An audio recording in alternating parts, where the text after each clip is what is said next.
अस्सलामुअलैकुम वरहमतुल्लाहि वबरकातुहू। बिस्मिल्लाहिर्रहमानिर्रहीम। रब्बिश्रह ली सदरी व यस्सिर ली अमरी वहलुल उक़दतम मिन लिसानी यफ़क़हू क़ौली। बिस्मिल्लाहिर्रहमानिर्रहीम। सूरतुल बकरा। आज का हमारा तफ़सीर का लेसन है वर्स नंबर 114 से लेके 116 तक। बिस्मिल्लाहिर्रहमानिर्रहीम। 114 में देखिए क्या कहा जा रहा है, वमन अज़लमु मिम्मन मनअ मसाजिदल्लाह, और कौन बड़ा ज़ालिम है उससे जो मना करे मस्जिदों से। अब मस्जिद की यहाँ पे बात हुई है। ज़ालिम किसको कहा गया कि जो मस्जिद की तरफ जाने से रोके। सबसे बड़ा ज़ालिम कौन है जो मस्जिदों से रोके? सबसे पहले तो ये जानना ज़रूरी है कि मस्जिद बनाने का मकसद क्या है। वहाँ पर अल्लाह ताला की इबादत की जाए, वक्त पर अज़ान दी जाए, वक्त पर बाजमात नमाज अदा की जाए, दर्स व तदरीस का काम किया जाए, गंदगी से उसको पाक रखा जाए, अल्लाह का ज़िक्र वहाँ पे बुलंद किया जाए, किरात की जाए, वहाँ पर तस्बीह की जाए, मस्जिद को साफ़ सुथरा रखा जाए। और ये किसी एक की रिस्पॉन्सिबिलिटी नहीं है कि कोई एक इसका ख्याल रखेगा, बल्कि जितने भी लोग हैं सब की ये रिस्पॉन्सिबिलिटी है। जहाँ जिनका वहाँ से गुज़र है, जो आते जाते हैं, जहाँ जो लोग अल्लाह की वहाँ पर इबादत करते हैं, सबका काम है उसको गंदगी से पाक रखा जाए। वहाँ पे अगर जाएं तो सबसे पहले उसमें यही है उसका एहतराम कि हम बावज़ू हो के साफ़ सुथरे कपड़ों के साथ वहाँ पे जाएं, गंदगी के साथ ना जाएं।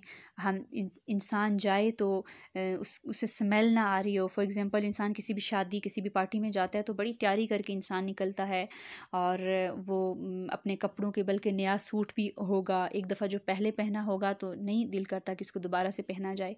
तो क्या मस्जिद अल्लाह के घर का हक़ नहीं कि वहाँ साफ़ सुथरा होकर जाया जाए? यहाँ पे एक बहुत अहम चीज़ मैं आप सबके साथ डिस्कस करूँगी। जैसा कि अक्सर देखने में ये चीज़ आई है कि जो बच्चे मस्जिदों में जाके कुरान पढ़ रहे होते हैं, कोई कारी साहब से या कोई कारिया जो भी हैं, उनकी टीचर उनसे पढ़ते हैं, तो बच्चे स्कूल के लिए तो प्रॉपर उनको यूनिफॉर्म में भेजा जाएगा, उनका बड़ा ख्याल रखा जाएगा कि पनिश होगा, इस पे फ़ाइन हमें देना पड़ेगा। लेकिन मस्जिदों को हमने इतना इम्पोर्टेंट समझ लिया कि हम ये भी नहीं देखते मेरे बच्चे ने वज़ू किया है, वो क्या पढ़ रहा है, उसने कहाँ तक पढ़ा, उसका चलें कुरानी कायदा कंप्लीट हुआ, उसका पारा कंप्लीट हुआ, उसको अप्रिशिएट किया जाए, उसको ताकि वो बूस्ट हो और मज़ीद अच्छे तरीके से काम किया जाए। हम समझते हैं कि बस बच्चे ने पढ़ लिया, हमने अपना हक़ अदा कर दिया, माएँ नहीं पढ़ेंगी, बस हमारे बच्चों ने पढ़ लिया। और फिर भी समहाउ मुझे भी बार बार जब भी मैंने बच्चों को पढ़ाया तो यही क्वेश्चन होता था कि बच्चा कुरान कब मुकम्मल करेगा, इसको इतना ज़्यादा टाइम हो गया। तो मेरा हमेशा यही सवाल है कि हम ये सवाल क्यों नहीं करते अपनी ज़ात से या दूसरों से कि आपकी दुनियावी तालीम के बारे में हम क्यों नहीं कहते कब कंप्लीट होगी। कुरान के बारे में हमारा इतना नॉन सीरियस एटीट्यूड क्यों है? क्यों हम इसको मुकम्मल करना चाहते हैं जल्दी? क्यों हम सुबह से शाम बातों में इतने मसरूफ़ हैं, लग़वियात में इतने मसरूफ़ हैं, हमें इस चीज़ की कोई फ़िक्र नहीं। लेकिन हम जब कुरान का मामला आता है, इसको पढ़िए, अपना टाइम दीजिए, हमें फ़ैमिली भी याद आ जाती है, हमें बच्चे भी याद आ जाते हैं, हमें काम काज, हमें अपनी ज़िम्मेदारियाँ सारी याद आ जाती हैं। नहीं याद आता तो अल्लाह का हक़ हमें याद नहीं आता। हम कहते हैं हम बड़े बंदों के हुकूक सबसे ज़्यादा हैं, हम वो पूरे करने में मसरूफ़ हैं। अब हम सिर्फ बंदों के हुकूक, हमसे सवाल उनके बारे में नहीं होगा, बल्कि हमने अल्लाह का कितना हक़ अदा किया, हमने मस्जिदों को कितना आबाद रखा, हमसे सवाल किया जाएगा। हम छोटे छोटे बच्चे होते हैं, उन्हें हमें कहीं दूर भेजना पड़े इजीली भेज लेंगे, लेकिन घर के करीब मस्जिद होने के बावजूद हम उनको इस चीज़ पे मोटिवेट नहीं करते कि आप मस्जिद जाके नमाज़ पढ़ें। पेरेंट्स जाएंगे तो बच्चे भी जाएंगे ना, पेरेंट्स ही नहीं जाते। अपने घरों के ये हालात हैं, अपने घरों में ये सारे वाक़यात पाए जाते हैं। तो इस चीज़ पे गौर व फ़िक्र। फिर बच्चों को जब आप भेजें अच्छी तहारत के साथ, बावुज़ू हों बच्चे, अच्छा लिबास हो, पाक साफ़ हों, उनको अच्छा करके भेजें मस्जिद में। और फिर वहाँ पे उन्हें कहें आपने टीचर की इज़्ज़त करनी है, अच्छे तरीके से अपने लेसन को लर्न करना है, उनको घर से मोटिवेशन देनी है। तो इन सारी चीज़ों का हमने ख्याल रखना होगा, तब जाके तो हमारे बच्चे एक बेहतरीन कल के लीडर भी तैयार होंगे इंशाअल्लाह। इसके अलावा मस्जिद में जब भी जाएं, जैसे मर्द हज़रात का ज़्यादा जाना होता है नमाज के लिए, जुमा की नमाज के लिए खुतबा है और 5 टाइम नमाज के लिए फ़र्ज़ नमाज अदा करनी होती है, तो फ़ोन, क्योंकि ये डिवाइस आजकल हमारे हाथों में है, तो बेहतर है इसको साइलेंट करके वहाँ जाया जाए। क्योंकि समहाउ जब मैंने भी जुमा पढ़ा, ख़ुद भी पढ़ती हूँ, तो इस चीज़ का एक्सपीरियंस करने को मिलता है कि अक्सर लोग फ़ोन साइलेंट नहीं करते। बेहतर है कि इंसान को ज़्यादा नीड नहीं है घर रख के जाए, अगर लेके जा रहे हैं उसको कंप्लीट साइलेंट पे करें, ताकि नमाज आपकी किसी की भी नमाज डिस्टर्ब ना हो कॉल्स की वजह से, मैसेजेस की वजह से, और आपकी अपनी नमाज भी डिस्टर्ब ना हो। तो इस चीज़ का ख्याल रखा जाए। फिर बाज़ औक़ात हम ख़ुद किसी चीज़ से रुक रहे होते हैं, हमने ख़ुद फॉर एग्ज़ाम्पल जुमा नहीं पढ़ा तो हम दूसरों को भी उस चीज़ से रोक देते हैं। ये चीज़ नहीं होनी चाहिए। हम ख़ुद भी आगे बढ़ के काम करने वाले हों और हम दूसरों को भी आगे मोटिवेट करने वाले हों इंशाअल्लाह ताला। फिर फरमाया वर्स नंबर 115 में, वलिल्लाहिल मशरिक़ु वल मग़रिब, और अल्लाह ही के लिए हैं मशरिक़ और मग़रिब। फ़अयनमा तुवल्लू फ़थम्मा वजहुल्लाह, बस जिस तरफ तुम मुँह करोगे तो वहीं चेहरा है अल्लाह का। इन्नल्लाह वासिउन अलीम, अल्लाह का बेशक अल्लाह वुसअत वाला है और खूब जानने वाला है। अब वर्स नंबर 115, लोग समझते हैं कि सारा दीन मस्जिद के अंदर ही है, इसके अलावा वो जो मर्ज़ी करें बस ठीक है। देखें, एक जुमा पढ़ लिया, खुतबा सुन लिया, उस पर कितना अमल किया। कितने मर्द हजरात हैं जो खुतबा सुनते हैं और अपने घर में आके डिस्कस करते हैं कि खुतबे में ये बातें हुई थी, ये मैंने सीखा, हम ये चीज़ करेंगे, ये चीज़ गलत है, इसको छोड़ेंगे। या कितने घर वाले हैं कि मर्द हजरात से पूछते हैं कि आज के खुतबे में क्या बात हुई थी। समहाउ मैं अपने भाई से पूछती रहती हूँ अक्सर, हमेशा नहीं लेकिन कभी कभी, कि क्या बात हुई थी खुतबे में। तो ये चीज़ होनी चाहिए, पूछना चाहिए आपने क्या सीखा, उस पर क्या अमल है, ताकि उनको भी पता चले इसकी अहमियत के बारे में। कुछ लोग सिर्फ खुतबा बस ये समझते हैं कि हम जाएंगे, हमने अपनी फ़र्ज़ नमाज अदा की, जुमा पढ़ा और हम वापस आ गए। खुतबे को लोग इतनी इंपॉर्टेंस देते ही नहीं हैं, जबकि इसके बारे में प्रॉपर एक हदीस है कि जो सबसे पहले मस्जिद में जाएगा तो उसके लिए कितना अजर है, एक ऊँट के बराबर अजर है। फिर जो उसके बाद में जाएगा उसके लिए गाय के बराबर अजर है। फिर उसके बाद जो जाएगा उसके लिए बकरी के बराबर। फिर जो उसके बाद जाएगा उसके लिए एक मुर्गी का जितना रिवॉर्ड होगा। और जो एंड पे जाएगा उसको सिर्फ एक अंडा लेके आएगा। तो इंसान खुद सोचे कि हम कितना अजर चाहते हैं, एक ऊँट के बराबर, गाय के बराबर, बकरी के बराबर, मुर्गी के बराबर, या अंडे के बराबर, या फिर 0%। तो ये जायज़ा लेना है सब ने इंशाअल्लाह ताला। फिर सिर्फ ये नहीं कि जुम्मा पढ़ लिया, हमने ईद पढ़ ली और बस कोई एक डे था जिसको हमने जुमे को भी अब ईद कहना शुरू कर दिया। हमने ईद मिलादुन्नबी उसका नाम रख दिया है, मिलाद को भी। हालांकि हमारे इस्लाम में सिर्फ ईद उल अज़हा और ईद उल फ़ितर है, ये 2 ईदें मनानी हैं। और बाकी हमने दीन जो चीज़ें नहीं हैं उनको भी मतलब एक ईद का नाम दे के उसको दीन का हिस्सा बना दिया। तो ये बिदात हमने ऐड कर दी। इन चीज़ों से बचना है।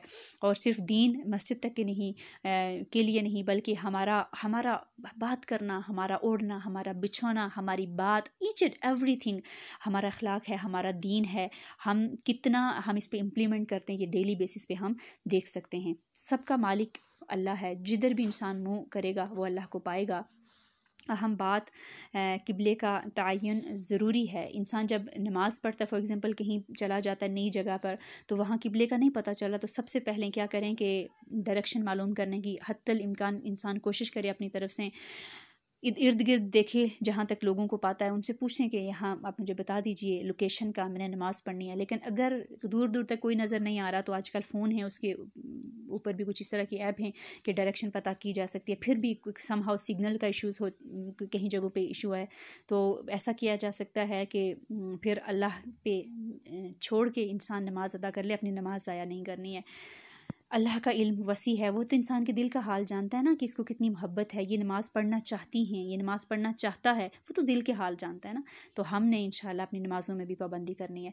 फिर फरमाया वर्स नंबर 116 में, वक़ालू तहदल्लाहु वलदा, और उन्होंने कहा बना ली अल्लाह ने कोई औलाद। अब ये अल्लाह ताला पे एक ब्लेम है। ये कहते हैं कि अल्लाह ने औलाद बना ली। अल्लाह को औलाद की क्या ज़रूरत? कहा जा रहा है सुबहानह, पाक है वो। बल लहू मा फिस समावाति वल अर्द कुल्लु लहू कानितून, बल्कि उसी के लिए है जो कुछ आसमान और ज़मीन में है और सब उसी के फरमाबरदार हैं। अल्लाह ने सब कुछ पैदा किया, उसको औलाद की क्या ज़रूरत है? उसको नींद नहीं आती, वो खाता नहीं है, उसको ऊँग नहीं आती। औलाद की ज़रूरत हम जैसे लोगों को है। और फिर भी हमारे इंटेंशंस देखें कि हमें आज औलाद ज़रूरत है भी तो किस पर्पज़ के लिए? हम उनको किसका बंदा बनाना चाहते हैं? हम उनको दुनिया का बंदा बनाना चाहते हैं? हम उनको दीन देना चाहते हैं? क्या प्रायोरिटीज़ हैं हमारी? ये हमने इन चीज़ों पे चेक रखना होगा। अब यहूद और नसारा का कहना कि अल्लाह ने बेटा बना लिया, अल्लाह तो पाक है, उसको बेटे की कोई ज़रूरत नहीं है। तो जिस इंसान को दीन का पता ही नहीं है वो फिर दीन में गुल्फ़ करता है, वो अपने आबो अजदाद की पैरवी पे चल रहा होता है और बस जो आबो अजदाद ने कहा वही हमने भी आगे कहना शुरू कर दिया। तो इन चीज़ों से बचना है, ऊपर उठ के सोचना है, दीन का इल्म हासिल करना है, आगे बढ़ना है, आगे जाना है, अपने आप से सवाल करना है मुझे कितनी आयत पे ग्रिप है, मुझे कितनी आयत का तर्जुमा याद है, मुझे कितनी आयत अच्छे से पढ़ना आती हैं, मुझे कितना हिफ्स याद है, मैं कितना अमल करती हूँ, मुझे कुरान की कितनी तफसीर आती है, मेरी कितनी डेप्थ अंडरस्टैंडिंग है। ये क्वेश्चन आप अपने आप से बेहतर कर सकते हैं, मैं अपने आप से बेहतर कर सकती हूँ। हमारा हर मोमिन, हर मुसलमान का आने वाला जो दिन है उसका प्रीवियस जो डेज़ उसके गुजर चुके होते हैं उससे बेहतर होना चाहिए, उसे आगे बढ़ना चाहिए, उसे नॉलेज में आगे जाना चाहिए, उसे इल्म में आगे जाना चाहिए, उसे अल्लाह की मोहब्बत में शदीद होना चाहिए, उसे गलत बातों को छोड़ने में जल्दी करनी चाहिए, उसे अच्छी बातों को अडॉप्ट करने में जल्दी करनी चाहिए। तो हम देखें कि हम किन कामों में जल्दी करते हैं। क्या हम अल्लाह का हुक्म सुनकर समीअना व अताअना करते हैं या नहीं करते, ये हम अपने आप से बेहतर सवाल कर सकते हैं। बारकल्लाहु फ़ीकुम। अऊज़ु बिल्लाहि मिनश शैतानिर रजीम। वमन अज़लमु मिम्मन मनअ मसाजिदल्लाह अन युज़करा फ़ीहा इस्मुहु वसअ फ़ी ख़राबिहा उलाइक मा कान लहुम अन यदखुलूहा इल्ला ख़ाइफ़ीन लहुम फ़िद्दुन्या ख़िज़्युन व लहुम फ़िल आख़िरति अज़ाबुन अज़ीम। वलिल्लाहिल मशरिक़ वल मग़रिब फ़अयनमा तुवल्लू फ़थम्म वजहुल्लाह इन्नल्लाह वासिउन अलीम। वक़ालू इत्तख़ज़ल्लाहु वलदा सुब्हानह बल लहू मा फ़िस्समावाति वल अर्द कुल्लुन लहू क़ानितून। अस्सलामु अलैकुम व रहमतुल्लाह।